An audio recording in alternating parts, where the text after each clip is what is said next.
Past midnight. Seattle rain. A knock at the door. Clinton opened it and went still. Serena Torres, his ex-wife's little sister. 5 years of silence between them. She was soaking wet, and in her hand was a marriage form already filled out with his name. Sign this by Friday, or they take everything I built. 3 years of quiet had a particular sound in Clinton Carter's apartment. It was the sound of a cartoon playing in the next room while he cooked dinner. The sound of Jaden's sneakers squeaking down the hallway when the boy came running because he smelled something good. It was the sound of two people figuring out how to be a family with half the pieces missing and somehow making it work anyway. Clinton was 34, a structural engineer for a mid-sized firm downtown, and he had built his life after the divorce the same way he approached any damaged structure, carefully without rushing, fixing what could be fixed and accepting what couldn't.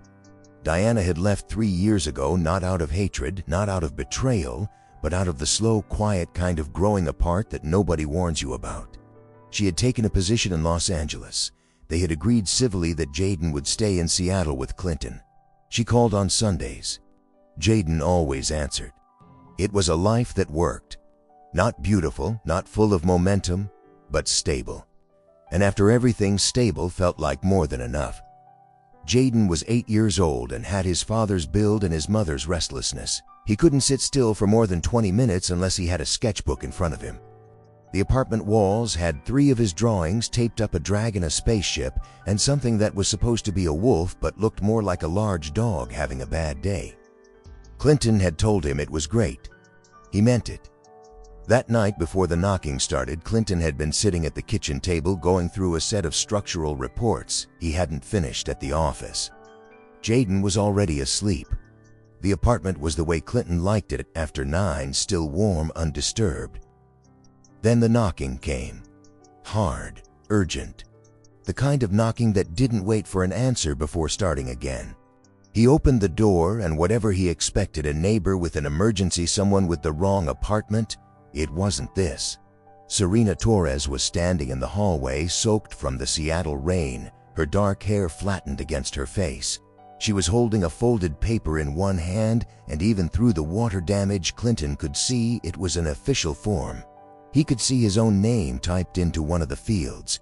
He hadn't seen her in 5 years. The last time was at some family gathering that happened before the marriage started falling apart, back when Serena was 22 and loud about everything, the kind of person who had an opinion on every subject and wasn't shy about sharing it. He remembered her as someone with paint on her hands at a dinner table talking about art like it was the only thing that mattered. The woman in the doorway didn't look like that right now.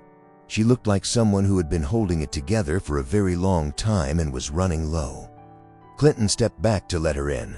She walked past him into the apartment, and he got her a towel without being asked. She pressed it against her face and hair, not speaking yet, and he stood near the kitchen counter and waited.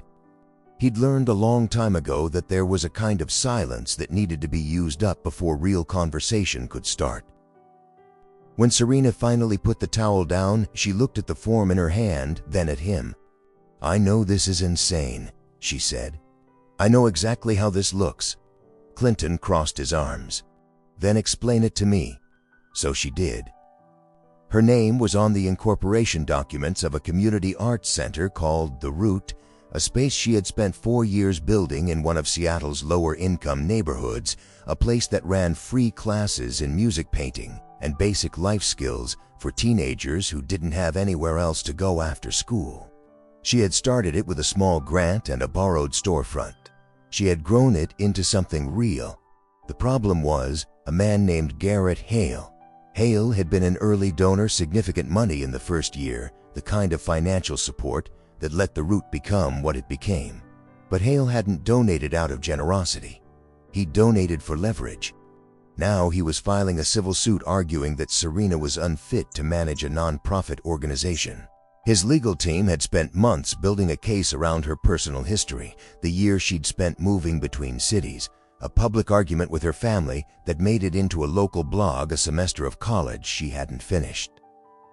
"My lawyer said the same thing 3 times, Serena said.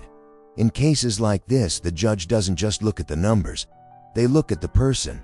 And right now, everything about my history on paper makes me look unstable." Clinton said nothing, so she kept going. She needed to demonstrate for the duration of the legal process that she had a stable personal life, a partner, someone credible standing beside her. Her lawyer had identified Friday night as the deadline for the initial court filing.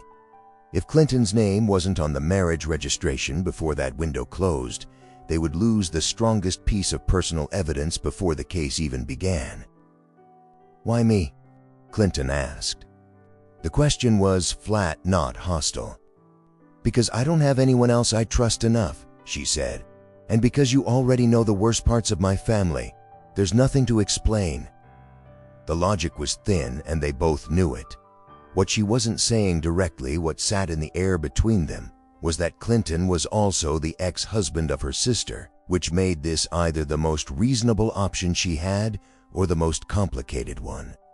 Clinton looked at the form on his kitchen table. His name was already typed into the groom's field. Clean official waiting. "How long?" he asked. "Until the verdict.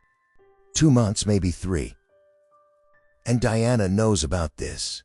Serena met his eyes. "I talked to her. She doesn't like it, but she's not going to fight it." She let that sit for a moment, then added, "She knows what the root means. Even she knows what losing it would cost." Clinton walked to the window. Outside, the rain was still coming down hard, streaking the glass, blurring the city lights into long smears of yellow and white. He thought about all the ways this could go wrong for him, for his job, for the uncomplicated life he had worked carefully to build. Then he thought about something else. He thought about Jaden, who 3 weeks ago had taped a new drawing to the wall. Not a dragon, not a spaceship, but a picture of a man standing in front of a building, handing something to a group of kids. Clinton had asked him where he got the idea. "I don't know," Jaden had said. "I just wanted to draw someone doing something good." He thought about what it meant to have a place where a kid like Jaden, curious, creative, looking for something to aim at, could walk in and be taken seriously. He thought about what it meant to lose that place because one man with money decided it was more valuable as something else. Clinton turned back from the window. He picked up the pen from beside the stack of structural reports he'd been reviewing when the night was still ordinary. He looked at Serena. Once she wasn't pleading, wasn't crying, just watching him with the particular stillness of someone who had already accepted the possibility of no. He signed the form. Serena exhaled slowly. She looked down at the signature, then back up at him, and for a second, the professional composure she'd been holding all evening shifted just slightly, not into gratitude exactly, but into something more honest than that. Relief mixed with the specific weight of knowing you've just pulled someone else into your problem. "I'll make this as clean as possible," she said. "You won't regret it." Clinton capped the pen. "I already might," he said. "But that's not the same thing as wrong." He handed her the form back. She folded it carefully, slid it into her bag. He gave her a dry change of clothes, a sweatshirt, a pair of sweatpants that were too long, and she changed in the bathroom while he made coffee. Neither of them really needed, but both of them drank anyway. They sat at the kitchen table for another hour, going over the basic facts they'd need to have ready, how they'd reconnected, when, what their story looked like from the outside. Clinton was methodical about it the same way he was methodical about everything, taking notes, asking precise questions, not letting the strangeness of the situation become an excuse for being sloppy. When Serena finally left just after 2 in the morning, Clinton stood in the doorway and watched the elevator close behind her. He stood there for a moment longer, alone in the hallway, listening to the building settle around him. Down the hall behind a closed door, his son was sleeping without any idea that by morning his father would be a married man. The story they built was simple, because simple stories are harder to pull apart. They had reconnected at a mutual friends gathering 6 months ago.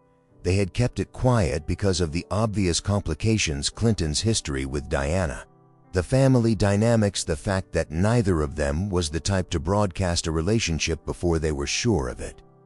They had decided to get married quickly because the legal situation required it, and because when you know, you know. That last part was the hardest for Clinton to say with a straight face. Serena had looked at him across the kitchen table when they rehearsed it and said flatly that he needed to sound more convinced. He had told her that he was a structural engineer, not an actor. She had told him those two things weren't mutually exclusive. They practiced twice more after that, and by the third run-through, Clinton had found a version of the line that didn't make him feel like he was lying. He just focused on what was actually true, which was that he had made the decision and he wasn't backing out of it. The feeling behind the words was real, even if the timeline wasn't. The harder problem turned out to be Jaden, not because the boy was difficult about it. The opposite, actually. When Clinton sat down with Jaden the morning after Serena's visit and explained carefully that a woman named Serena was going to be spending some time around them, that she and Clinton were together. Now Jaden had asked two questions. First, was she nice? Second, could she cook? Clinton said yes to both without being entirely sure about the second one. When Serena came over that Saturday afternoon, Jaden was at the kitchen table with his sketchbook, working on something he wouldn't show anyone. Serena came in, set her bag down, and didn't make a big production of introducing herself. She sat across from Jaden and asked what he was drawing. Jaden, who was generally suspicious of adults who tried too hard, looked up at her with the flat assessment that only an 8-year-old can fully commit to. "A city," he said, "but from above, like a bird." Serena leaned forward to look at the angle of the page. "You've got the grid right," she said. "A lot of people forget that real cities aren't perfectly square. They bend around water and hills." Jaden looked at her with different eyes after that. By the end of that afternoon, they were sitting side by side at the table, Jaden showing her his dragon drawing and Serena pointing out what the proportions would look like if the wings actually had to carry that body weight. It was not the kind of conversation Clinton had expected. He stood in the kitchen doorway watching it and felt something shift inside him, something quiet and not entirely comfortable, because he hadn't planned for Serena to fit into this apartment like she belonged there. Over the following weeks, the rehearsals became less like rehearsals. They fell into a rhythm that was easier than it had any right to be, Serena joining them for dinner 2 or 3 times a week, the three of them landing on a routine the way furniture lands in the right spot after you've moved it twice. Clinton noticed things about her he hadn't had the chance to notice before. The way she organized chaos efficiently, always knowing which problem to address first. The fact that she read structural criticism of buildings the way most people read novels, carrying marked-up paperbacks in her bag with titles like The Death and Life of Great American Cities. The way she talked to Jaden directly without adjusting her vocabulary down, as if she understood that kids don't need to be spoken to like kids, they just need to be spoken to honestly. She was not the person he remembered from those family dinners years ago. Or maybe she was and he'd never looked closely enough. The first hearing was on a Tuesday morning in late October. Garrett Hale's legal team had done their preparation well. The lead attorney, a man named Douglas Farrell, was the kind of lawyer who understood that courtrooms ran on narrative as much as evidence. He didn't raise his voice. He didn't need to. Farrell walked the judge through a timeline. Serena Torres and Clinton Carter, he let the name land, had not had any documented contact for over 5 years. The marriage registration had been filed less than 3 weeks after Serena's legal team had advised her that personal stability would be a significant factor in the judge's assessment. The speed of the marriage, Farrell suggested, was not the result of love or conviction. It was the result of strategy. Then he turned and looked at Clinton. "Mr. Carter, if this marriage is genuine, can you tell the court when you and Miss Torres first decided to pursue a relationship?" Clinton had been prepared for questions. He and Serena had rehearsed responses. He knew the timeline they'd built, the details they'd agreed on, the story that was supposed to hold. He looked at Douglas Farrell. He looked at the judge. Then he looked at Serena, who was sitting very still, her hands flat on the table in front of her. Something in him made a decision that his mouth carried out before his brain finished approving it. "I can tell you that," he said. "But I think the more relevant question is why I married her. And the answer to that is simpler." Farrell's expression didn't change. "Mr. Carter, I married her because I've watched what she's built," Clinton said, "and because nobody else was standing next to her while she built it. I can't speak to what your client's motives are for wanting to take the root away from the community it serves, but I can tell you that my reason for being here is that I believe in what Serena is doing, and I believe in her ability to keep doing it." The room was quiet for a moment. Farrell shifted his approach, but the momentum of his argument had changed shape. The hearing ended without a ruling. The judge indicated she would consider preliminary motions before scheduling the full proceeding. Outside the courthouse, walking to the car, Serena didn't say anything for nearly half a block. When she finally spoke, she kept her eyes forward. "That wasn't what we practiced." "No," Clinton said. "It was better," she said, and that was all she said about it. The weeks between the first hearing and the next filing deadline had a different quality than the weeks before. The pressure was still there. Farrell's team was clearly preparing something heavier for the main proceeding, but without an immediate deadline, there was room for other things. Clinton found himself thinking about the root more than he'd expected. Serena talked about it the way some people talked about their children, with a combination of exhaustion and complete dedication that made it clear the thing had become inseparable from her sense of herself. One afternoon, he asked if he could see it. Serena looked at him sideways. "You don't have to." "I know," he said. She took him on a Thursday evening. The root occupied the ground floor of a converted building on the south side. High ceilings, big windows that let the autumn light come in, sideways walls, covered floor to ceiling with artwork made by the students who came through. There was a music room in the back where someone was playing a keyboard badly and enthusiastically. There was a painting class in progress in the main space, teenagers standing at easels, while a young woman with natural hair walked between them offering adjustments. Clinton stood in the entrance for a moment and took it in. A man in his 50s was waiting near the front, and when Serena walked in, he crossed the room and shook her hand with both of his. He introduced himself as Raymond. His son, he explained, had come to the root 2 years ago after dropping out of high school. He was now enrolled in a community college design program. Raymond had been wanting to say thank you in person for months. Clinton watched Serena receive that. She didn't deflect it or make it small. She asked Raymond his son's name and listened when he answered. After Raymond left, Clinton walked through the rest of the building. Near the back, there was a section of wall where the plaster had been pulling away from the frame, a water damage issue, probably a slow leak somewhere in the exterior. He pressed his hand against it, gauged the spread, made a note in his phone. The following Saturday, he came back with tools. Serena found him in the back hallway an hour into the repair work. She stood in the doorway, arms crossed, watching him work. "You could have just told me it needed fixing," she said. Clinton didn't look up from the wall. "You would have put it on a list and gotten to it in 3 months. That's what lists are for. Lists are for things that can wait," he said. "This can't." She watched him work for a while longer, and then she went and got him a cup of coffee and left it on the floor beside his tool bag without being asked. That evening, after the repair was done and the building was emptying out, they sat on the front steps while the neighborhood settled into the sounds of early night. It was the first time they'd been still together without an agenda.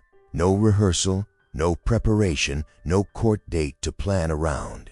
Serena said out of nothing in particular, "I used to think I was doing all of this because I had something to prove." Clinton looked at her. "My family, not just Diana, all of them, they had this picture of who I was going to be, the difficult one, the one who couldn't finish anything." She looked out at the street. "For a long time I thought the root was my argument against that picture." "And now?" Clinton asked. "Now I think it's just mine," she said. "I'm not arguing with anyone anymore. I just don't want to lose it." Clinton didn't say anything immediately. Then, Diana used to say you were the most certain person she'd ever met. She meant it as a criticism. I always thought she had it backwards." Serena looked at him for a moment with an expression he couldn't fully read. Then she turned back to the street. "She told me you were the best man she'd ever known," Serena said. She also meant it as a criticism. Clinton made a sound that wasn't quite a laugh but was close to one. They sat there for a while longer, not filling the quiet, just letting it be what it was. The document arrived through Farrell's office 10 days before the main proceeding. It was an internal audit from 3 years prior, a financial review that the Root had conducted before Serena had fully formalized the organization's accounting structure.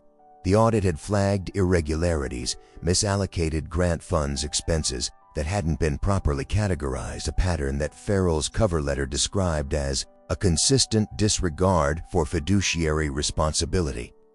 Serena brought it to Clinton's apartment that evening. She put it on the kitchen table and stood back from it like it was something that might move. "It's real," she said. "The audit is real. The errors were real." Clinton read through the document. "What happened? I was running a growing organization with a spreadsheet and a volunteer accountant who moved away 6 months in," she said. "The money was never stolen. It was just tracked badly. I caught it, I fixed it, I hired a proper financial manager and restructured everything. But I never disclosed it publicly because by the time I fixed it there was nothing wrong anymore, and I didn't want to shake people's confidence in the organization when it wasn't necessary." Clinton set the document down. "Farrell is going to say you hid it. I know. And the judge is going to have to decide whether the reason you didn't disclose it was because it was corrected or because you were protecting yourself." Serena sat down across from him. "My lawyer thinks the framing is going to be very hard to overcome. Hale's team has been building toward this for months. Everything else was just set up." She looked at her hands on the table. "I think we both know what this probably means." Clinton looked at her across the table, the same table where they'd rehearsed their story weeks ago, back when this was just a transaction, back when he hadn't spent a Saturday afternoon fixing drywall in her building, or watched her listen to a father thank her for changing his son's life. "You said something to me," he said, "the night you came here. You said I knew what it felt like to have someone try to take away the most important thing you had." Serena looked up. "You were right," Clinton said. "I do know." He pulled the document toward him and read through it again more carefully this time. "And I know the difference between someone who made mistakes and someone who can't be trusted. This," he tapped the audit, "is not the same thing as what Farrell is going to say it is." Serena held his gaze. "Clinton, you have a son, you have a job, a life. If you stand up in that courtroom and this goes the wrong way, then it goes the wrong way," he said. "But I'm not leaving you to fight this alone." The kitchen was quiet around them. Outside, Seattle was doing what Seattle did in November, rain moving in slow and steady against the windows, the city going gray at the edges. Jaden was asleep in his room. The audit document sat on the table between them, 11 pages of numbers that someone had decided to use as a weapon. Clinton gathered the pages together, straightened them, and set them to one side. "Tell me everything," he said. "Every decision you made, every correction, every step from the problem to where you are now. All of it. Because when I walk into that courtroom, I need to know this story better than Farrell does." The main proceeding was scheduled for a Wednesday morning in December. Clinton dropped Jaden at school, drove across the city in the gray pre-dawn light, and sat in the courthouse parking garage for 10 minutes before going inside. He wasn't nervous exactly. It was something more specific than that. It was the feeling of knowing that what happened in the next few hours was going to matter in ways that extended past the legal outcome, past the Root, past Serena's name on a set of incorporation documents. He had stopped pretending otherwise somewhere around the 3rd week of this arrangement, sometime between fixing drywall and sitting on front steps in the November dark. Serena was already inside when he arrived, seated beside her attorney at the plaintiff's table. She had her hair pulled back, a dark blazer, the particular stillness she deployed when she was managing something internally. She looked up when Clinton came through the door, and something in her expression settled. not relief, something quieter and more fundamental than that. He took the seat beside her. Douglas Farrell opened for Hale's team with the audit document. He was methodical about it. He walked the judge through the financial irregularities line by line, framing each one not as a mistake or an oversight, but as a pattern, a sustained failure of accountability that, in Farrell's telling, revealed something essential about Serena's character as a manager and a steward of public trust. He used the word concealment 4 times in the first 10 minutes. Serena's attorney counted on the technical points well. The corrections had been made. The organization's finances had been independently verified as clean for the past 2.5 years. The audit itself had been an internal process, not a legal requirement. Concealment implied intent, and intent had not been established. Farrell came back with the timeline, the speed of Serena and Clinton's marriage, the convenient proximity to the legal proceedings, the suggestion that the personal stability she was presenting to the court was constructed rather than real. The judge listened to all of it with the measured attention of someone who had heard many versions of many arguments and had learned not to react to any of them until she was ready. When both legal teams had finished their primary statements, the judge looked up from her notes. "Mr. Carter," she said, "you've been listed as a character witness for the respondent. Do you wish to address the court?" Clinton stood. He had no prepared remarks. He had thought about writing, some had actually started twice, and both times had stopped because written remarks would have required him to decide in advance what the truth was, and he had found over the past several weeks that the truth kept being larger than what he'd expected it to be when he started. So he spoke without notes. He told the judge about the evening he had first walked into the Root, not as a husband doing his due diligence, but as someone who had been told about a place and needed to see it for himself. He described what he'd seen: the paintings on the walls, the keyboard player in the back room who was bad at it and fully committed to it anyway, the painting class in progress with a young instructor who moved between students like she had all the time in the world for each of them. He told her about Raymond. He described the specificity of it, the way Raymond had crossed the room when Serena came in, the way he'd used both hands for the handshake, the way he'd said his son's name when Serena asked for it, like the name itself carried the weight of everything that had changed. Clinton told the judge that he had watched Serena receive that moment without deflecting it, without making it smaller or larger than it was. "She didn't say it was nothing," Clinton said. "She didn't make a speech about what the Root represents or what her vision is. She just asked his son's name and listened. I think that's actually who she is."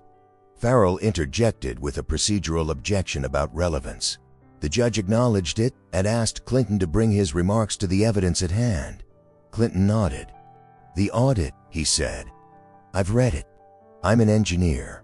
I read structural documents for a living, which means I've learned how to tell the difference between a building that was designed badly and a building that had a problem that got fixed.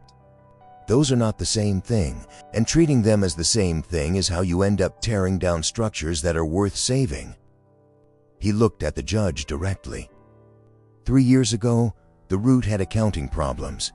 They were real. Serena fixed them. She hired a financial manager, restructured the record keeping, and has operated cleanly since.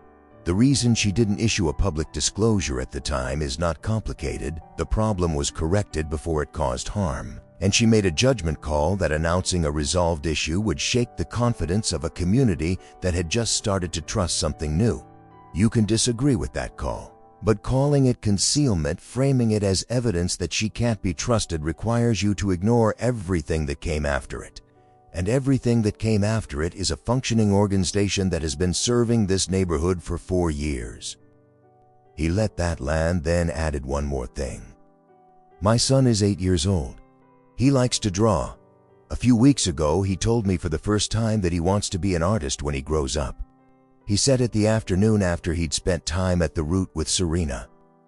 Clinton kept his voice level. "I'm not asking the court to make a decision based on that. I'm just telling you what I've seen from where I'm standing. The Root is not Garrett Hale's investment. It belongs to the people who walk through its doors." He sat down.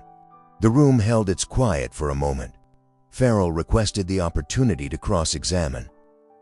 The judge said she had enough for preliminary consideration and asked both parties to remain available for her ruling, which she indicated would come within 48 hours given the time-sensitive nature of the nonprofit's operational schedule. The ruling came the following morning. The judge denied Hale's petition for management transfer.